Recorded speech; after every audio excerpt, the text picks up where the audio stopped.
بسم اللہ الرحمن الرحیم 12 ربیع الاول شریف کی اس سہانی گھڑی کا ہم سب کو بے صبری سے انتظار ہے۔ دنیا بھر میں لوگ عید میلاد النبی صلی اللہ تعالی علیہ وسلم کی برکتوں کے مشتاق ہیں۔ میلاد مصطفیٰ صلی اللہ تعالی علیہ وسلم کے جشن کی تیاریاں ہر طرف زور و شور سے چل رہی ہیں۔ انشاءاللہ تعالی ہر شہر، قصبے اور گاؤں میں جلوس محمدی پوری شان و شوکت کے ساتھ نکالا جائے گا۔ ہر طرف رسول صلی اللہ تعالی علیہ وسلم کے ذکر کو بلند کرنے کے لیے جلسے منعقد کیے جا رہے ہیں۔ لنگر، شربت، مٹھائیاں تقسیم کی جا رہی ہیں، اور خصوصاً اس دن کے لیے، خاص دن کے لیے، عید میلاد النبی کے موقع پر یہ سب بڑے پیمانے پر ہوں، اس کی بھی تیاریاں جاری ہیں۔ مساجد، مدارس اور اپنے گھروں کو لوگ سجا رہے ہیں، اپنے محلوں کو سجا رہے ہیں، اور یہ ساری چیزیں اس لیے ہیں کہ ہم سب کو، سارے لوگوں کو اپنے رسول، اپنے نبی محمد مصطفیٰ صلی اللہ تعالی علیہ وسلم سے بے پناہ عشق ہے، بہت محبت ہے۔ ہم ان موقعوں پر اپنی محبت کا اظہار کرتے ہیں تو ساری دنیا کے مومنین تن من دھن سے اس جشن کو منانے کے لیے پوری طرح سے تیار نظر آتے ہیں، اور انہیں بڑی خوشی حاصل ہوتی ہے کہ وہ اپنے محبوب محمد مصطفیٰ صلی اللہ تعالی علیہ وسلم کی ولادت کا دن بنا رہے ہیں، کہ یہ وہ دن ہے کہ جس دن اللہ نے اپنے حبیب کو بھیج کر سارے مومنین پر احسان فرمایا۔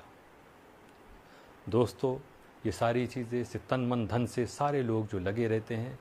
اسی لیے نہ کہ انہیں رسول محمد صلی اللہ تعالی علیہ وسلم سے محبت ہے، بہت محبت ہے، سب سے زیادہ محبت ہے۔ اور یہ تو سب جانتے ہیں کہ جس سے محبت ہو جاتی ہے وہاں اس بات کا لحاظ کیا جاتا ہے کہ محبوب پر کیا چیز گراں گزر رہی ہے، بھاری گزر رہی ہے، اور کس چیز کے محبوب مشتاق ہیں، یا محبوب کس چیز کی خواہش رکھتے ہیں، وہ کیا چاہتے ہیں۔ تو ان دو چیزوں کا خیال ہمیشہ رکھا جاتا ہے۔ تو جو چیزیں محبوب، یعنی جس سے آپ کو محبت ہو، جو چیزیں اس پر گراں اور بھاری ہو، تو چاہنے والا ہمیشہ اس بات کا خیال رکھتا ہے کہ وہ چیز نہ ہو جو میرے محبوب پر گراں گزرے، بھاری ہو، اور ہم وہی چیز کریں جس کی میرے محبوب کو خواہش ہو، جو میرے محبوب، ہمارے محبوب چاہتے ہوں۔ رب قدیر نے اپنے محبوب کی آمد کو، ہمارے رسول محمد صلی اللہ تعالی علیہ وسلم کی آمد کا ذکر کیا تو فرمایا لقد جاءکم رسول من انفسکم۔ آیت کریمہ کا مفہوم کہ تحقیق کے تمہارے بیش، تمہارے پاس تمہیں میں سے ایک رسول تشریف لائے۔ عزیز علیہ ما عنتم، تمہیں جو مشقتیں پہنچتی ہیں وہ ان پر گراں گزرتی ہیں، وہ انہیں بھاری محسوس ہوتی ہیں۔ یعنی تمہیں جو تکلیفیں پہنچے وہ تمہارے محبوب رسول صلی اللہ تعالی علیہ وسلم پر گراں گزرتی ہیں۔ دوستوں، مفسرین نے بتایا کہ اس کا ایک معنی یہ بھی ہے، ایک تفسیر یہ بھی ہے کہ تمہارے وہ گناہ جو تمہیں مشقت، یعنی جہنم کی طرف لے جا رہے ہیں، یہ تمہارے رسول محمد مصطفیٰ صلی اللہ تعالی علیہ وسلم پر گراں گزرتے ہیں، یہ گناہ جو تمہیں مشقت میں ڈالنے والے ہیں۔ تو اگر ہم اور آپ چاہتے ہیں کہ ہمارے نبی صلی اللہ تعالی علیہ وسلم پر یہ چیز بھاری گراں نہ گزرے، انہیں اس بات سے تکلیف نہ ہو، تو دوستو، سارے جشن منانے کے ساتھ ہر طریقے سے جو ہم خوشیاں منا رہے ہیں، جلوس، جلسہ، لنگر، شربت، سجاوٹ، بہتر ہے، اچھے کام ہیں، اجر والے کام ہیں، لیکن ان ساری چیزوں کے ساتھ سب سے پہلے اگر ہم اس شب کو، اس گھڑی، وہ سحر جو محمد مصطفیٰ صلی اللہ تعالی علیہ وسلم کی پیدائش کا دن، پیدائش کا وقت کہلاتا ہے، اگر اس وقت سب سے پہلے ہم سچے دل سے اپنے گناہوں سے توبہ کریں، بارگاہ الہی میں حاضر ہو کر معافی مانگے، نبی صلی اللہ تعالیٰ علیہ وسلم سے بھی معافی مانگیں اور ان سے سفارش کریں کہ رسول صلی اللہ تعالیٰ علیہ وسلم ہمارے رسول، ہم سب کے لیے شفاعت فرمائیے، سفارش فرما دیجئے کہ اللہ تعالیٰ ہم سب کے گناہوں کو بخش دے۔ اور یہ عزم کریں، پختہ ارادہ کریں کہ اب اس گھڑی کے بعد، اس سہانی گھڑی کے بعد ہم سے کوئی گناہ سرزد نہ ہوگا۔ ہم وہ ساری چیزیں جو اللہ تعالیٰ نے ہم پر فرض کی، واجب کی، ہم اسے ادا کریں گے۔ سب سے پہلے فجر کا نماز آپ کا وقت سامنے آئے گا، آپ اس فجر کی نماز کو ادا کریں گے، اور یہ عزم رہے گا آپ کا کہ اب آپ کی زندگی کی کوئی نماز بھی قضا نہ ہوگی، کوئی فرض آپ سے نہ چھوٹے گا، کوئی واجب آپ سے نہ چھوٹے گا،